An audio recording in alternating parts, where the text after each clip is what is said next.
This is Optimal Work Daily.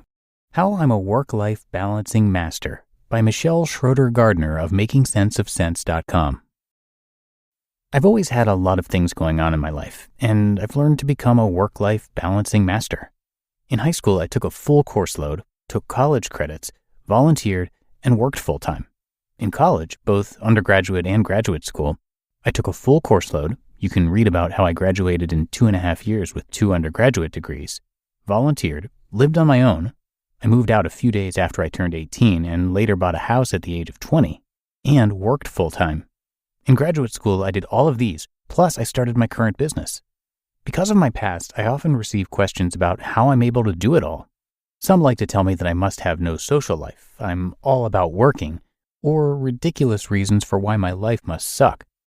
However, I'm able to do it all because I've improved my life balancing skills, and I know how to manage tasks efficiently and effectively.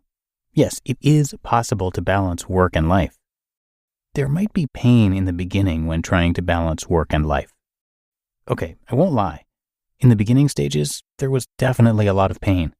Managing everything all at the same time was tough, but it takes time to improve your work-life balancing skills. There were countless days where I only received 3 or 4 hours of sleep. Actually, that happened for a few years. In the beginning stages, I was absolutely horrible at managing my life and work. I would procrastinate, forget what I was even supposed to do, engage in time sucks, and more. However, I'm much better at managing everything now, and all of my hard work paid off. If you have a major goal you want to reach, then balancing many areas of your life all at once may be needed. Here's what I did, and currently still do, to make everything work and flow smoothly.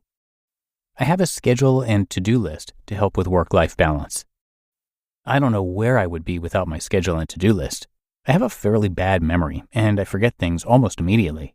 Without my to-do list, I would be completely lost, and I would spend way too much time trying to remember what I'm supposed to do. My to-do list and schedule keeps me on track, and it also keeps me motivated. I also enjoy crossing items off my to-do list because I'm a huge nerd. I make sure the timing for everything works out perfectly.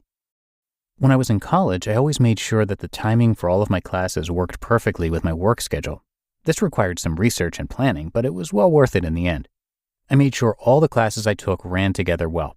This meant no wasted time in between classes, and just enough time for me to work my normal 8 to 5 job so that I could start my 5:30 p.m. classes without any wasted time after work as well. You'd be surprised if you stop to think about how much time people waste. I know people who sign up for college classes and just take whatever they think they need without thinking about their schedule.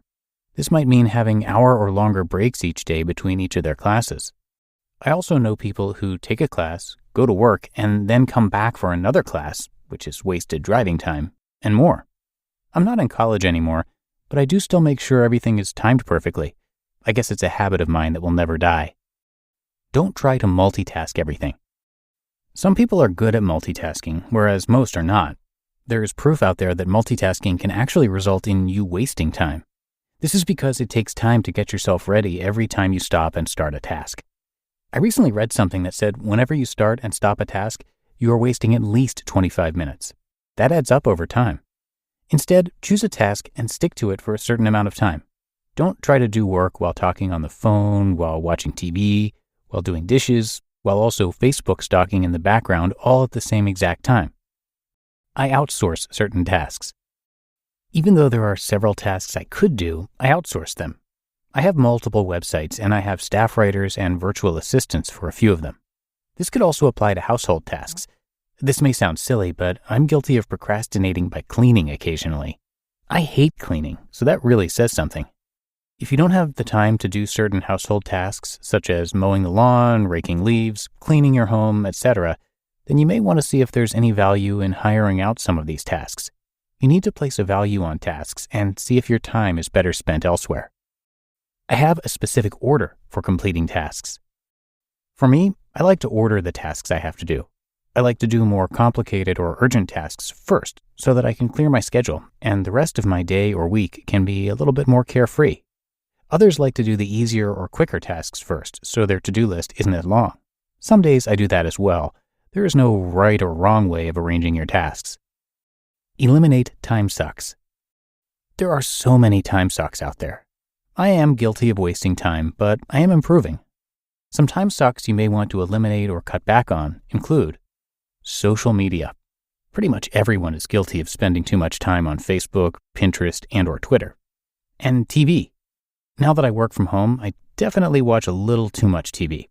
If you are guilty of this, you might want to eliminate some channels.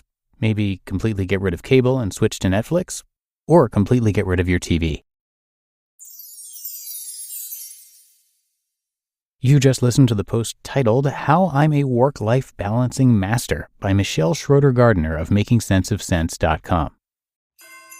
'Tis the season for identity theft. This time of year, most of us are checking off our holiday gift lists. But guess what? Identity thieves have lists too, and your personal information might be on them.